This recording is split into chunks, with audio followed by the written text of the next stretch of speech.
Hi guys! Magandang araw sa lahat. Ngayon gusto kong i-share kung paano ko in-install ang DRL sa unit na Tucson 2011. Credits nga po pala kay Joey's DIY para sa ideas at sa diagram na aking papakita mamaya. Unang-una, kakailangan natin ng LED strip lights. Itong product na ito ay nabili ko sa Shopee at nagkakahalaga ng 164 pesos. At ilalagay ko sa description ang link. Bali ito ay may tatlong wire, red for positive, black for negative, at yellow para sa turn signal. Ang next na kailangan natin ay ang 5-pin relay upang makontrol natin ang daloy ng kuryente at makaiwas sa disgrasya. Bali, kailangan na rin natin itong samahan ng relay socket at dito i-connect lahat ng ating wirings. Next naman na kailangan ay ang fuse holder na magiging pagitan ng ating battery at relay at kailangan na rin natin itong samahan ng 5 amp na fuse. Next naman ay ang fuse stop or adapter na may kasama na ring 5 amp fuse na ating i-connect sa fuse box. Next is switch para pwede nating i-on or off anytime na gusto natin. Next is ang ating auto wires wherein mga 7 meters ang aking nagamit. Pati na rin terminals para maayos tignan ang pagkakabit ng ating mga wires. At panghuli ay ang ating cable ties para organize tignan ang ating wirings. Bale, ito ang ating diagram na galing mula kay Sir Joey's DIY. Screenshot nyo na lang para maging guide nyo na rin sa pagkabit.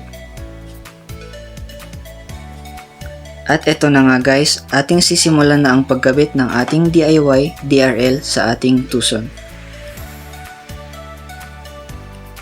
Unang gagawin natin ay linisan ang ating headlight upang sure na dumikit ang ating LED strip. Bale, punas-punas lang ang ating gagawin hanggang mawala ang dumi.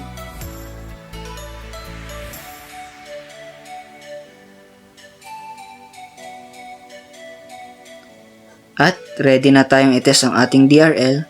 Bali, i-extend lang natin ang ating negative gamit ang ating auto wire.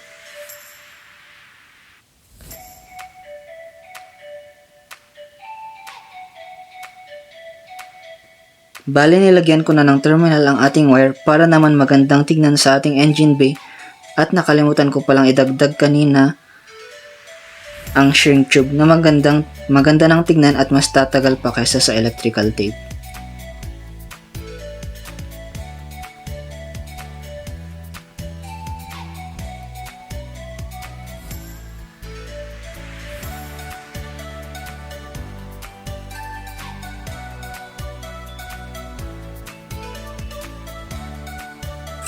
After maikabit ng negative sa body ay itetest na natin ang signal light.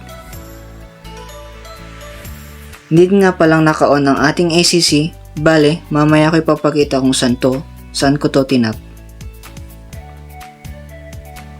Next naman ay ang positive para sa ating white light.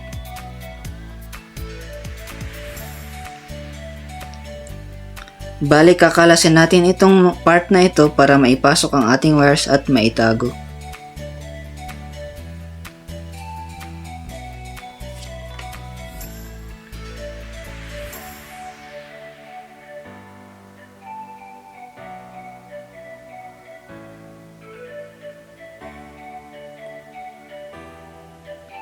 At pwede na nating idikit ang ating LED strip.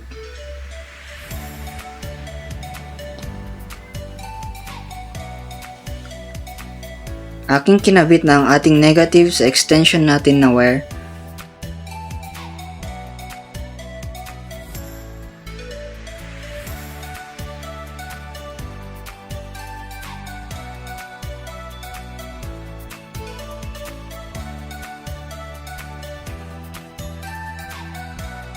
Bale, lalagyan na rin natin ang ating yellow wire ng extension upang umabot sa ating signal light.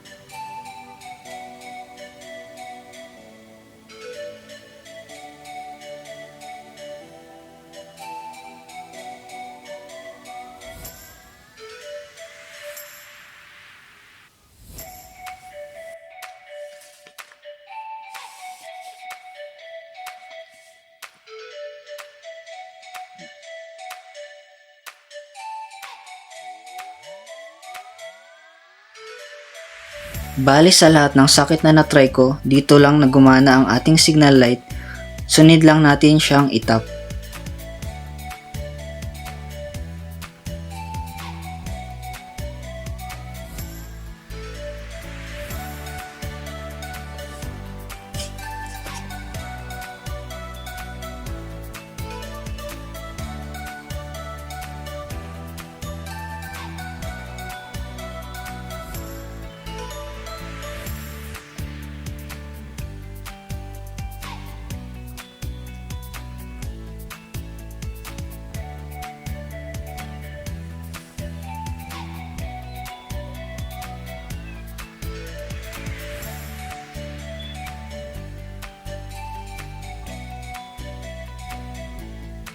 So ngayon guys, try na natin i-on ang signal light kung gagana. And yun guys, gumagana nga. Bali everything is the same lang sa other side kaya di ko na video guys.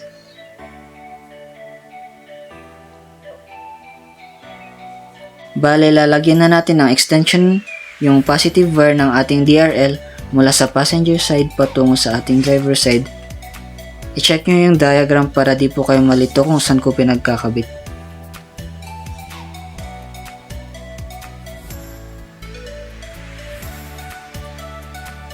Next naman na ating ikakabit ay ang ating relay at relay socket.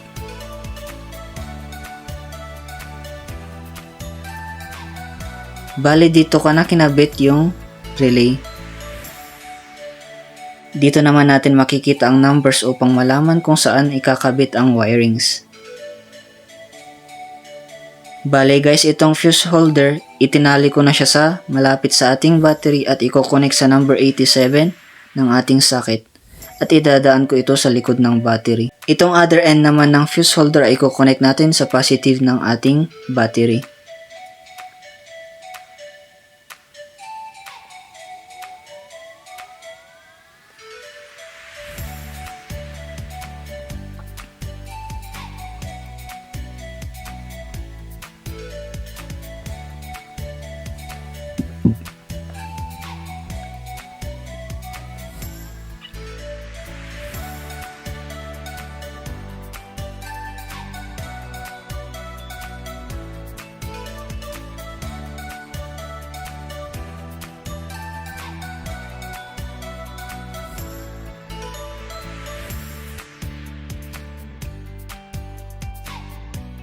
Bali yung positive wire ng ating DRL ay kinabit ko na sa number 30 at ngayon kinakabit ko na ang number 85 sa ating body ground.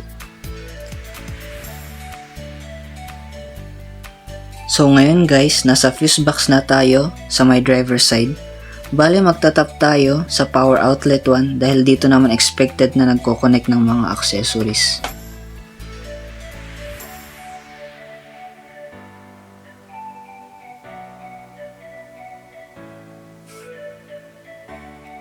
Bali, itatap na natin ang ating fuse top at very important ang orientation nito at ipapakita kung bakit. So sa side na to, itatest natin kung may voltage. So ayun, wala. I-try naman natin baliktarin.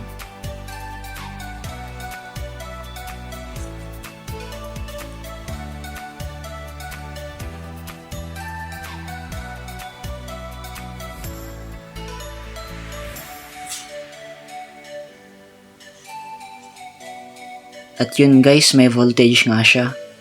Kaya ito ang tamang pagkabit ng ating fuse top. Next guys, i-connect na natin ang ating top sa ating switch. Kailangan rin natin ilagay yung ating hinugot kanina na fuse sa tabi ng 5 amp fuse. Bali, kailangan nating lumusot sa firewall ng ating sasakyan para ma-connect ang switch sa ating relay. Bali, binutasan ko itong grommet gamit ang Phillips screw. At yun, nailabas na natin ang wire. Bali, tinape ko siya sa screwdriver upang mahugot sa engine bay. Bali, sa number 86 ko siya i-connect.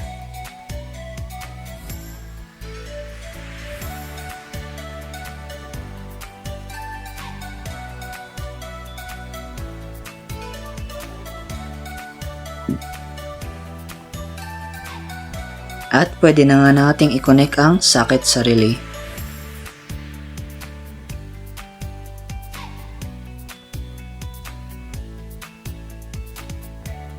So guys, bale time na para i-organize yung wirings gamit ang ating cable ties.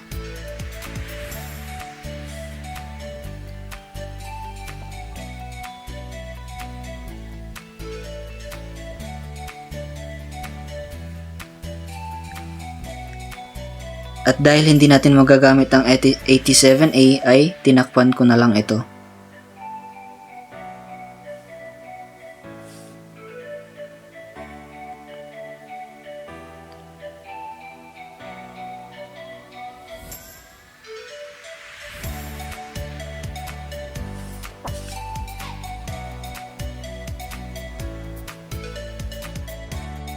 And lastly, pwede na nating ilagay ang 5 amp fuse sa ating fuse holder para subukan.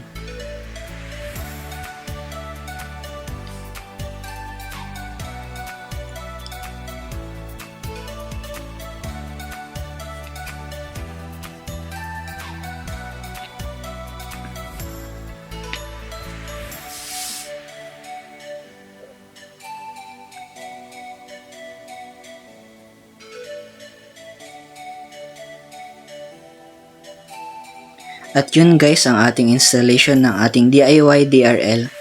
Salamat sa panonood.